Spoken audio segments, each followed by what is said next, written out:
নবীন বরণে নবীন নয়, বরং প্রবীণ হয়ে বাড়ি ফিরেছি। মনের ভিতর অনেক উচ্ছ্বাস নিয়ে বাড়ি থেকে বের হই 9:30টার সময়।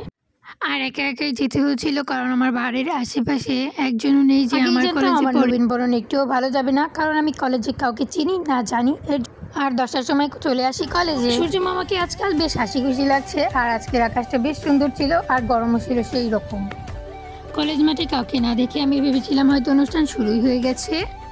জীবনে প্রথমবারের মতো উঠেছি লিফটে, আর মনে হয় আমি ভূমিকম্পের একটা ঝাঁকুনি খেলাম, এরকম লাগছিল।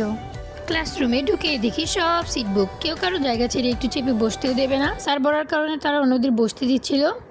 এরপর আমার চেনা একজনের সাথে দেখা হয়ে গেল, আর মনটা ভালো হয়ে গেল। সারা ক্লাসরুমে একে আমি চিনি।